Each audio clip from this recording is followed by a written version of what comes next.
Howdy, howdy.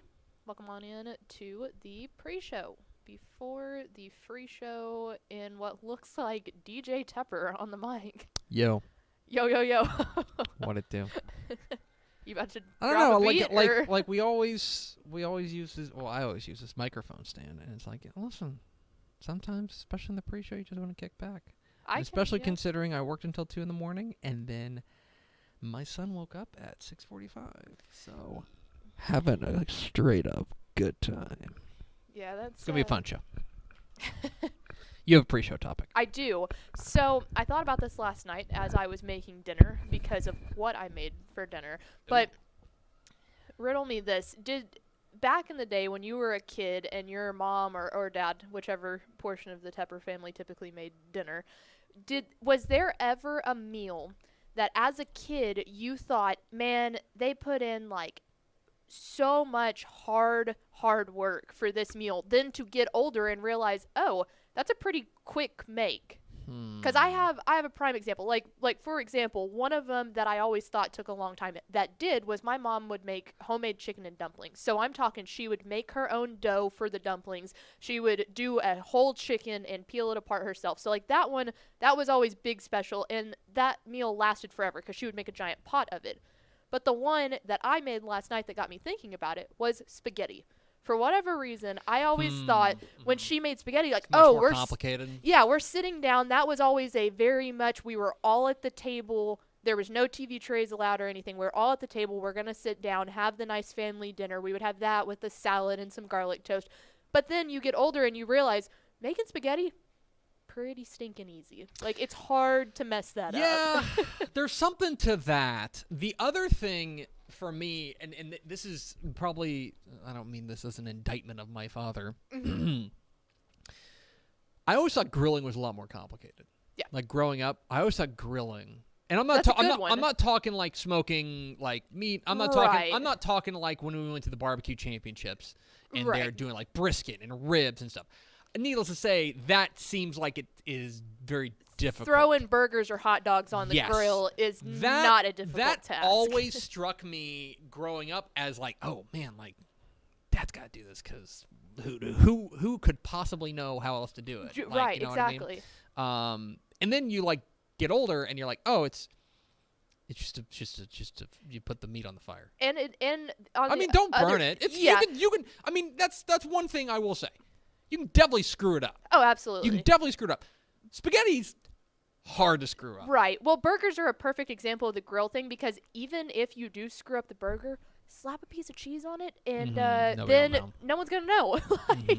But yeah, I got to thinking, spaghetti, another one for me was, and this is the dumbest thing, but I loved the beef stroganoff hamburger helper growing up. I don't know why. Absolutely loved it. Thought it was so good. Thought my mom put in some time. And that's the simplest thing. It's literally in the called world. Hamburger Helper. Yeah, it's you like literally brown the meat and then add it in and you're done. You're done. But just as a kid, it was like those were some of the meals that I just really loved. And I think part of it is that growing up as a kid, your parents, there's like, and we're doing this with our son. You've got to be like, you kind of want to keep him out of the kitchen. There's a level of mystery that goes on there. Yep. And because look, the kitchen has a bunch of dangerous things. You know what I mean? It has knives and it has heat and stuff like that. Lots a lot of things. So generally speaking, you want kids out of the kitchen, and I think that also creates like a sense of mystery of like, what's going on in there? Like, how is mom making tuna casserole? We don't even know how this works. It's like, it's just tuna and noodles. And that's what I always find so funny. And I guess it was a big thing like in college is people would like, especially like I have a lot of guy friends. We don't really know how to cook very well. And it's like cooking in general is a lot easier than people think that it is. Certain things. Yes. There is, you can cook. It is now to the point, especially with YouTube, it's like you can cook anything more or less, like if you just go in there. And this is something that I do most of the cooking in our household. And just because I like cooking and it's fun for me. Yeah. And the other part of it is my wife is a bit of a kitchen scaredy cat. Okay. She is very afraid she's going to screw it up. Right. That's her big fear. Mm-hmm. It's not that she's a bad cook, because she's not, but she's just like very cautious, and she wants to follow the recipe exactly and do exactly how it's doing. And is this right? Is this what we're supposed to be doing? Mm-hmm. She don't want to improvise. She don't want to go crazy or anything. Mm-hmm. She don't want to eyeball things. She just wants to do everything exactly as you're supposed to, because I think she's just afraid to screw up. Right. Me, I'm just like, I love eyeballing. I'm just like, we're going to try this. We're going to do something weird. And especially, like, I'm not doing super complicated stuff. No. But, like, we're going to try this. And if it all goes to hell, we'll just order a pizza. Exactly. Like, we won't starve. Well, and we'll be okay. It's so funny that once you kind of start getting into the process of eyeballing stuff, you realize how much better the food typically ends up turning out, because it's like, it's what you want. It's what you want. Yeah, it's not what the recipe maker wants. And so, yeah, I think that's a lot of people in the comments saying meatloaf is the one that, and that's so a really good true. One, because meatloaf feels complicated. Yeah. And you're it's like, how so do they even do this? And it's like, it's just meat and a lot of ketchup. Yeah. You add in some breadcrumbs and you're doing well. You know, it's fine, I promise. Like, you can do it in a crock pot if you want. But it was funny to think about that with spaghetti, because I'm like, oh, that's one of my more like, well, I want to sit down and eat, but quick meals. You know, I'm not sitting here putting together this casserole that's going to be 8 different items and sticking it in for this long, blah, blah, blah. But it was like, yeah, spaghetti is the thing that always is like, I always thought that was like one of our elegant meals, and it's and then it's like so you just you heat up the water and you throw the box in, huh? Yeah, and that's about it. You get some sauce. Like, some meatballs. But I thought about that. I'm eating spaghetti for lunch today, so I'm excited again. But yeah, I was thinking about that last night. I was like, Trish had me pretty fooled on this. Good job, Trish. Yeah. I look forward to the day that my son is like, man, Dad, you're a really good cook, and it's just like, I just turned on the grill. But you don't need to know that yet. You're right. I am putting in work to feed you, son. Right. All right, hit the theme expo.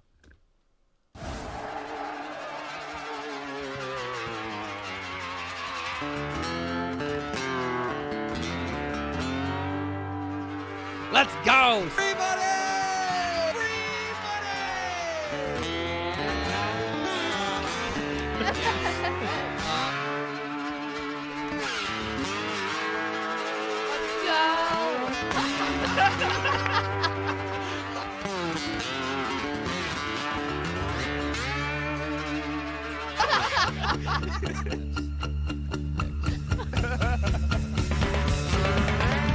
How to sing blues, shot glass in your hand. Yes, yo. From the Dave Campbell's Texas Football Mothership here in beautiful Louisville, Texas. It is Texas Football Today, a show online. My name is Greg Tepper. I'm the managing editor of Dave Campbell's Texas Football magazine, TexasFootball.com, a corresponding website. Thank you for spending part of your day with us. Whether you're watching us live at TexasFootball.com or on Facebook or on Twitch or on YouTube, or you're listening to us on the podcast, which you can subscribe to on the podcast vendor of thy choice. Either way, thank you for doing your part to support your local mediocre internet show. I am the host of this show. The producer of this show is sitting over there. Her nickname's the Duchess of the Dorks, but her God-given name, and by God-given, I mean her parents gave it to her on her birthday. My Trish and LP given name. She is Ashley Pickle. Hello. Hello. How are you? Good. How are you? Tired. Yeah. I'm a tired boy. Yeah. that's about the answer until June. Dragon ass. Yes. Up till 2. Woke up about 6:45, and got a lot to do. Right in the Prairie View A&M story right now. Thanks to Coach Eric Dooley for talking to me yesterday. So there you go. It's a weird circumstance this year because we are Prairie View A&M played a game like 10 days ago. Well, I will say when I Maybe went like to 14, request a photo from Sam Houston, it was so weird, literally, because I did it Sunday. I think I did it Sunday after their game because I knew that they were playing, and it was like, "Hey, coach, congratulations on the win." Like, yeah, what? It's like right, and so I couldn't email them beforehand because I knew he was busy. For example, okay, so this is the truth. So, we have a junior college preview in the magazine, Southwest Junior College Football Conference, written by Jack Stellard out in Longview. Does a great job every year. They do not finish playing until like 2 weeks from now. Yeah. Like I had to set the deadline for Jack, and the deadline is like the Monday before the Friday we send to press. Like, and I know that seems like, oh, you've got 5 days. It's like, guys, That's no, not, like normally I like to have all the copy in for the magazine May 3.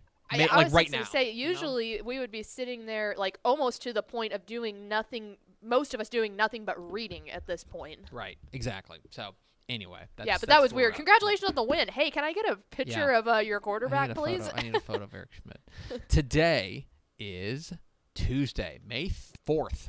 May 4th, 2021. May the Force be with you. It's Star Wars Day. It's a canoeist's birthday. 205 days till Thanksgiving. Episode 1158. 1158. This is a Craig Worthington episode. On today's show, friends, I'm going to tell you how to predict a Texas high school football state champion. How about that? We got our... And then, back half of the show, tarot card reader. 600 ESPN in El Paso, and the host of Minor Talk, the podcast covering UTEP. In my opinion, I'm quite fond of Shahan Jayaraja, and I'm quite fond of, let me make sure I get his name right. Oh, God. Felix is his name. Felix Chavez. There we go. I know his first name, just don't know his last name. Out there at the El Paso Times. But for my money, the preeminent UTEP expert in America, Adrian Broaddus will join us. We're going to do State of the Program. Shahan's going to be ready to throw some hands. UTEP minors coming up here at the back half of the program. So stay tuned for some Minor Talk with the host of Minor Talk. Do we have first four through the door? We sure do. It was Tony Blaylock, Rob Hadaway, Ryan Smiga, and Daniel Agnew. Welcome in, fellas. That's an OG crew right Welcome there. in. That is an OG crew. All right. So, we're putting together the 2021 summer edition of Dave Campbell's Texas Football, hence the bags under my eyes. And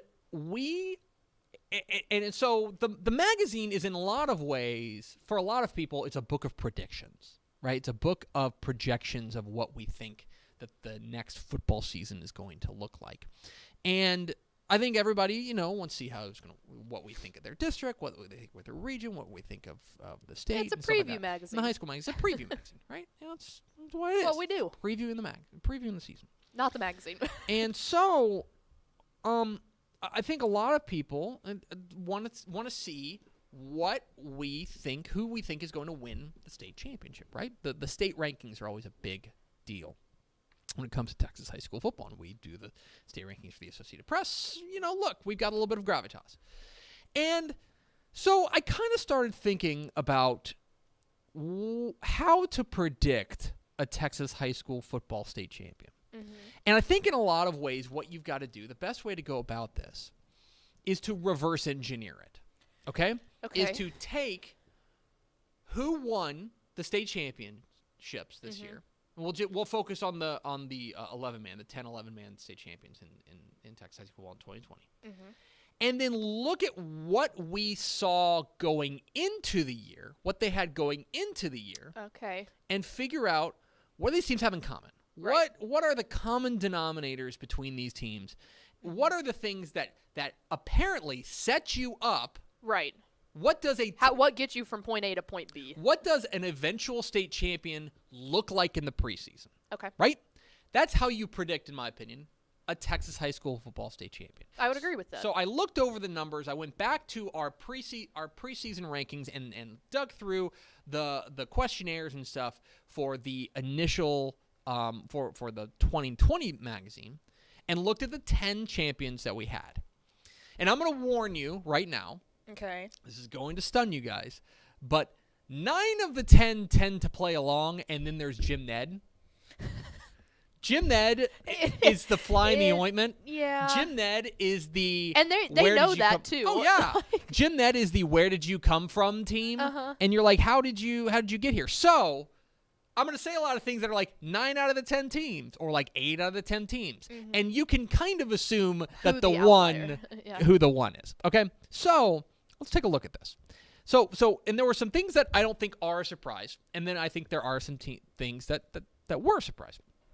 So, 9 of the 10 teams that won a state championship in 2020 won at least 10 games the year before. Okay? So you almost certainly have to have been good the year before. And in fact, 8 of the 10 teams won 12 games or more. Okay? So we're talking teams that have been good recently. Very few teams come out of nowhere. Okay? Right. And to wit, 9 of the 10 teams finished in their top 10 of the year before. According to our computer rankings, finished in the top 10. And 8 of them finished in the top 5, and 7 of them finished in the top 3. So when you're talking about what's the first step towards predicting a Texas high school football state champion, the first thing is you got to have been good recently. Okay? Makes sense, yeah. You got to have been good recently in order to do that. In fact, I'll go a little bit deeper. 7 of the 10 state champions had won 10 games or more in each of the last 5 seasons. Okay, so we're seeing a brewing almost all the way up through senior It's got to be classes, a half decade, basically. You know what I mean? And if you say, and then all of them, I'll say this: all of them had a winning season their past 3 years. Okay. So, if you want to project out for 2021, go back to 2017 and eliminate every team that didn't have a winning record. Right. Okay? Every team that had a losing record, you can probably eliminate, okay, from winning a state championship in 2021. Okay? So let's get to personnel. So I think that tracks. I think we think, yeah, you had to have been good recently in order to be good in 2021. And a lot of coaches will tell you, too, they'll notice a class even in, like, the 8th grade year and say, by the time they get to seniors, here we go. So here's another thing, and I'm glad you brought that up, youngsters. Thank you. Because I looked at the JV records for these teams, okay? 8 of the 10 state champions had, in my opinion, what you would call a great JV. They either went 10-0 or 9-1 or 9-0, something like that. Had a great JV. Another one had a good JV. It was a 6-3 JV. That was Shiner. Shiner had a 6-3 JV. Okay. And then another one had a fair JV, an okay JV. That was Windthorst. Windthorst's JV went 5-5 the year before. Windthorst is probably a little bit of an outlier in this. They're a little bit of an outlier, but they were also pretty good. Remember, they started the year 5th in our rankings. Yeah. We thought they were going to be pretty good. I get the looming gloom of Mart really kind of puts them in that. That. Here's one thing I thought was interesting. I think we think about defense winning championships. Right. And I think that holds true. 9 of the 10 state champions returned at least 5 starters on defense. Okay? Only 6 of the 10 returned 5 or more starters on offense. Okay? So it's more important to have defense experience than offensive experience. 5, half of them had both, at least 5 on both sides, and all had at least 1. So if you are a team coming into the year that has 4 starters back on offense and 4 starters back on defense, the odds are against you. The data would say that, at least recently, the odds are against you. You got to have at least 5 starters on at least one side of the ball to have a chance at a state championship. Here's what I think. Okay, I will say this. Every team that won a championship made the playoffs the year before. So you can probably eliminate all the teams that didn't make the playoffs. Right. And 9 of the 10 won at least 2 playoff games. Okay. So you got to at least get kind of goes into they were good last year, basically. You know what I mean? There's a couple of one thing. Here's one thing that I think you can completely throw out the window. Okay, what I've realized about this. We asked coaches in the questionnaire, do you think you're going to be better, worse, or the same? You can probably disregard that. Okay? 4 of the coaches said they would be weaker. 3 of them said they'd be better, and 3 of them said they'd be the same. So the a plurality of coaches said that their team would be worse this year than they were the year before, and they went on and won a state championship. Yeah, so that I don't think that necessarily tracks. But then there's one other personnel thing that I think is interesting. Half the teams replaced their starting quarterback. Ooh, okay, now that's interesting. Half the teams replaced their starting quarterback. Another 4 of them replaced their leading rusher. So from an offensive personnel perspective, I think we look at teams that have a returning quarterback and be like, I think we take a look at a team like Westlake. Let's take a team like Austin Westlake, Right. okay? And we say, man, they've got Cade Klubnik coming back. They're going to be pretty darn good. Yeah. Well, Cade Klubnik, let's remember, was not the starter in 2019 when they won the state championship. No. You know what I mean? He was playing receiver. Now they had cycled him through and played a little bit of quarterback, but he was not the start. He was not their lead. That was during the 3-quarterback system. He that was not confusing. their leading passer. No, okay? he was not. He was not their leading passer. And so I think, but now we look at them in 2020, and I think our lizard brain going to 2021 goes, oh, well, they have that returning starting quarterback. That's going to be the difference. Right. I think the data shows that that it helps. I don't think anybody's going to turn down a returning starting quarterback. But I don't think it's as indicative and as predictive as we think it is. And so if I were to sum it up, kind of looking over what these things have in common, first and foremost, you had to have been good recently. Yes. Okay? You had That to have been checks good, out. not just last year, but the last couple of years.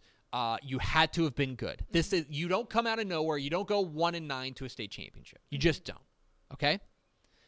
I think it behooves you to have a good amount of defensive experience.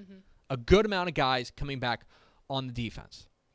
And finally, I think that the other thing that you saw is that you've got to have some playoff experience. Yeah. You've got to have some playoff experience, and most of the time, you've got to have some youngsters from a quality JV that is used to winning that you're ready to infuse some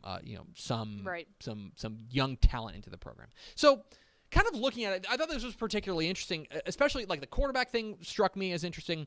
The fact that coaches are going to sandbag you and tell you that they're not going to be as good.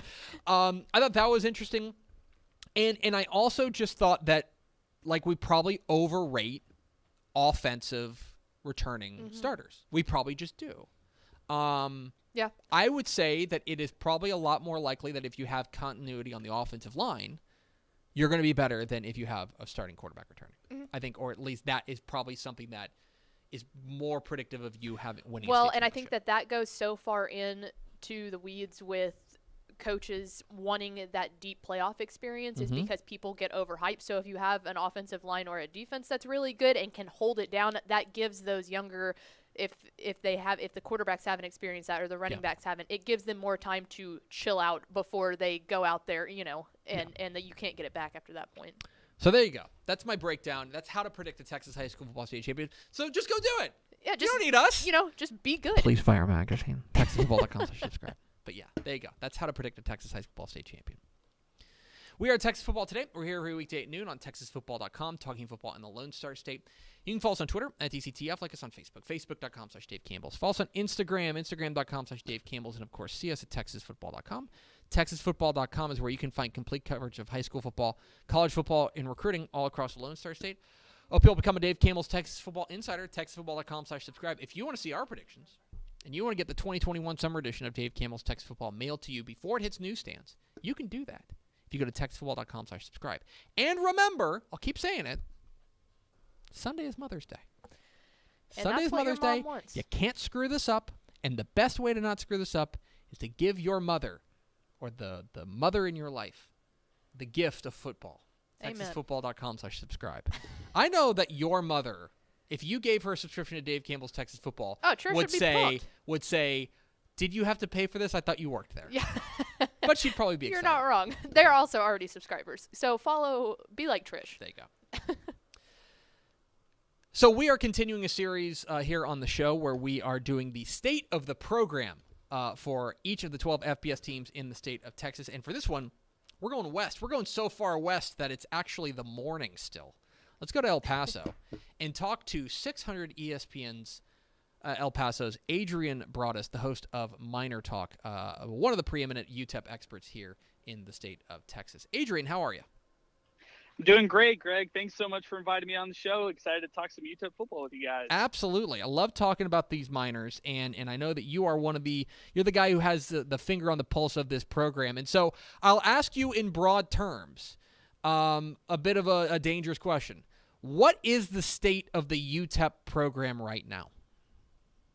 Yeah, great question. And I think that a lot of people right now are trying to figure out where the state of the program currently is.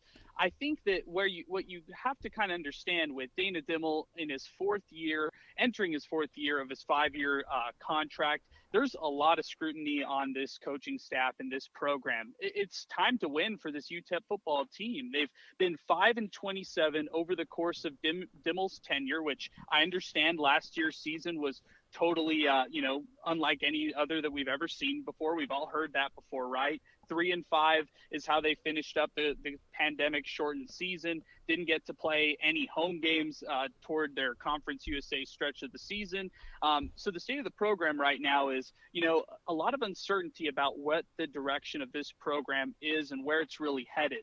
On one hand, you have a lot of talent on your roster, a lot of young talent like Gavin Hardison, their quarterback, their young running back in Deion Hankins, and an exceptional pass rusher in Praise Amehule. But on the other hand, just not a lot of wins under their belt under this tenure for this coaching staff. So a lot of uncertainty about this program right now, and it's a program that really is desperate to win some football games. So, one thing I find interesting watching, UTEP football is I think when Dana Dimmel came on board, there was the idea of they wanted to establish what their identity was, especially offensively. They wanted to be a hard-nosed, physical running team. We'll throw when we need to throw, but we fundamentally want to win this thing in the trenches. We want to win this thing on the ground. Offensively, do you think that this team has established that identity, or do you think that they're still trying to figure out exactly what they are when they have the ball in their hands? I still think that they're trying to figure things out. And I don't think they make that coaching change over the offseason if they didn't feel like they had a great grasp of their identity. I'm still trying to figure out why you decide to move on from offensive coordinator Mike Canales, bring in Dave Warner here in this program when the message was after the season that, hey, 3-5 is a step in the right direction. Things are getting better here at UTEP. That was the message coming from the program after the season, yet they turn around and fire both their offensive and defensive coordinators. So offensively, no, I don't think they're quite there yet. But I will say that Warner's philosophy now becoming the offensive coordinator, not the play caller, his philosophy is a run-oriented system, which could really suit UTEP. They've got Deion Hankins in the backfield. Quadres Wadley is expected back for the upcoming season, assuming that he could stay healthy. And they've also got Ronald Awad in their backfield, too, who's a nice, speedy running back. So if you're going to mix the pass in, you should do so in really strategic ways, because I love their receivers and Jacob Cowing and Justin Garrett. We just have not seen that balanced smash mouth attack that I guess everybody thought that would happen here at UTEP. We're talking with Adrian Broaddus of 600 ESPN El Paso here on Texas Football Today. Get involved in the conversation at #TF Today. You mentioned the coordinator changes, and that happened on the defense as well. Mike Cox is gone. In comes Bradley Dave Pavedo, taking over a defense that I think they took a step forward last year. I mean, obviously a bit of a strange year, but I think they took a step forward, and I think that there's talent on this defensive side. Do you get the feeling that this UTEP defense, maybe if people aren't paying a ton of attention to UTEP, that this could be a Miners defense that surprises some people heading into 2021? I think so, and I think it starts at the defensive line. As long as they could stay healthy, I really like the depth that they've built. Besides Praise Amehule, who is a very strong pass rusher, had 7 sacks, 9 pass breakups, but I love their 2 interior standouts. They've got Kelton Moss, Keenan Stewart. Both of those guys are back this year, and they're fierce run stoppers. I think that the defense right now needs to maintain that 4-man front and really needs to improve in their secondary. Last season, they were one of the worst teams in Conference USA for allowing passing yards against their coverage, and it just didn't click altogether. But they're hoping right now that the additions of graduate transfer Walter Neal Jr. from Kansas State could help out that secondary a little bit more, along with returning some guys like Justin Prince and Josh Caldwell. So we'll see if their secondary can kind of come together, but I like what they show so far from their defensive front. I want to ask a little bit about recruiting because obviously, UTEP is an interesting situation out there in beautiful El Paso, but you got to be going there to get there. It's a bit of a ways away. They are in the state of Texas in many ways without, I think, necessarily having all the benefits that come along with being in the state of Texas because they are so far out there. And yet I also know that there is a lot of pressure. Not pressure is probably the wrong word, but there is some people who want them to stay local and want them to make sure that they lock down the borders of the city and get the best players in El Paso every single year. And so how do you feel like they have balanced the need to obviously go out and get as much talent as you can with also, I don't want to say keeping the locals happy, but making sure that you're staying close to home and getting the guys that you have that home field advantage with in the door? How do you think that they're balancing that from a recruiting perspective? That's a great question. I think that Dana Dimmel, when he first got here, he said that he wanted to maintain relationships with all the coaches across El Paso to try to recruit the best athletes they can locally. Now, I think you saw UTEP start things off doing exactly that. I mean, they go out and get Dion Hankins, who was highly sought after, not just here, even regionally by some colleges, but, across the country. A 3-star recruit, had offers from the likes of Arkansas, from the likes of Texas Tech, yet he decided to stay here at UTEP because he liked the local aspect of the team. And last season, you see one of the other premier running backs, Aaron Dumas, out of Americas. He decides and elects to go to New Mexico instead of staying home and playing for UTEP. So now it's kind of, a little bit different than what El Pasoans right here are used to, and seeing some of the best talent stay here locally. But I think Dimmel is trying to go after some guys out of the California ranks, whether it be the JUCO style, the JUCO route, or trying to get either grad transfers to come here to El Paso. Even Arizona has been an area that he's trying to tap into, from the JUCO ranks to high school athletes in Arizona. Still trying to pursue East Texas, trying to get their name out there. But this past year, Greg, was very challenging for UTEP to kind of recruit. I mean, you throw the pandemic in the mix, you throw the fact that this team has also been using their blue shirts left and right. Mm-hmm. This year was kind of a catch-up year for them, for the blue shirts. And Dana Dimmel believes that by next season, they'll be able to offer up to 20 guys actual scholarships. And that's kind of what we're seeing right now, is they're keeping some of the local guys here, but those local guys aren't necessarily your scholarship guys. They might be your blue shirts or walk-ons. Yeah, I remember talking when I wrote a piece a couple of years ago out there in El Paso, speaking with the former coach Sean Kugler. He mentioned that if you just get the toughest thing is just getting the kid on the plane to come to El Paso. Once you get them there, they feel like they've got a great shot of locking down any recruit in the nation. One more question for Adrian Broaddus of 600 ESPN El Paso, the host of Minor Talk, talking some UTEP football here. Dana Dimmel is entering. You mentioned entering his 4th year there at UTEP. He's 5-27 there with the Miners. Do they need a winning year? Do they need a or at least a significant step forward for Dana Dimmel to keep his job into 2022? Is that seat getting hot there for Dana Dimmel? Yes, I think it is, and I think there's a lot of breadcrumbs that you could point out that we've seen over the past year, really. I mean, the story that really caught my attention for the UTEP football program actually happened in the story of the UTEP men's basketball coach getting a contract extension. Athletic director Jim Center felt that Rodney Terry was deserving of a contract extension through the 2024 season before he left to Texas and became an assistant coach under Chris Beard.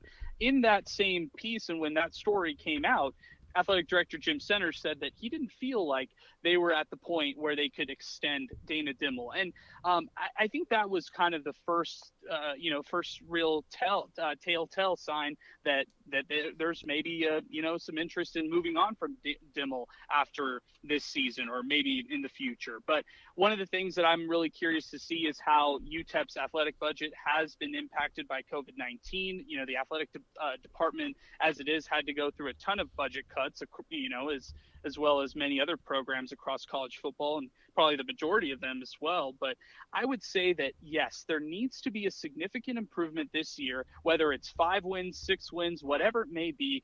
This program needs to show that it's making those strides in order for Dana Dimel to stay for year 5, maybe get that possible extension. I would be interested if there was no extension after this season, and maybe they let him ride out his contract through his 5th year. But you look at the schedule that's ahead for UTEP, starting off on the road against New Mexico State, who didn't play a season this past fall. You look at going home against Bethune-Cookman, another FCS opponent, on the road against Boise, and then closing out non-conference play at home against New Mexico.